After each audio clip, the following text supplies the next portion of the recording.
What is culture, and how can deaf people say that they have a cultural identity? Looking at several definitions, it basically says that it is a set of customary beliefs, social forms, material traits, shared attitudes, values, goals, practices, art, and achievements of a particular nation, organization, people, religion, race, and other social groups. So does this include deaf people? Some would say no. But the deaf community has strived to prove this throughout the years. They have proved over and over again that they do indeed have a cultural identity. They did this by fighting for their rights, showing the hearing world that the deaf are equal in the entertainment industry, art, sports, and most importantly, through the use of American Sign Language. First things first, it needs to be clarified that not all deaf people are part of the deaf world. We make the differentiation by using a capital D for culturally deaf people and lowercase d for deaf people that do not consider themselves as culturally deaf. Usually, the biggest difference between big D deaf and little d deaf is whether or not that person uses American Sign Language or ASL. Those who do not use ASL will typically use English and lip read to communicate. ASL is the biggest part of deaf culture. It is what really connects the deaf community. William Stokoe published the first ASL dictionary in 1965, proving that ASL was indeed a real language.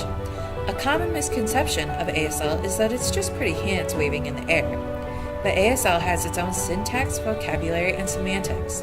The vocabulary itself consists of parameters or rules to making the sign. ASL also not only uses their hands but their facial expressions, body language, and space to convey clear messages from simple to very complex. After Stokoe's findings, ASL and the deaf community really started to flourish. More and more hearing students were starting to take ASL as a foreign language in universities all across America, especially at Gallaudet University. Within the deaf community, Gallaudet is known as an Ivy League school for the deaf. It was the first liberal arts college for the deaf in the U.S. It was here that students banded together to fight for what they believed in. The school had just elected its new president, the only hearing candidate. Students organized the protest, now known as the Deaf President Now movement. They all worked together to show that they would not allow another hearing president. They gained supporters, earned money, and wouldn't back down until all their demands were met, resulting in I. King Jordans, a deaf man, being hired as the first deaf president of Gallaudet University. When the students at Gallaudet earned their victory, it led to the deaf community feeling more empowered than ever. Their success began a new era that resulted in new laws like the Americans with Disabilities Act to be passed. This law made it illegal for any public entity to discriminate against anyone with a disability. Through their shared experiences, language, and connection to each other, they were able to achieve equal rights. Not only did deaf people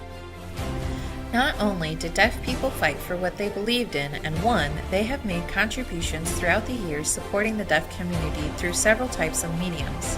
The deaf have proved that they are able to represent themselves as equals to hearing people in movies, art, as musicians, and athletes. But it isn't only within the entertainment industry that deaf people can be successful. There are deaf doctors, pharmacists, lawyers, those within the business world, and so much more. While discrimination against the deaf world is still present, there are those who will never stop fighting for what they believe is right and true. There is no limit to what these people can do.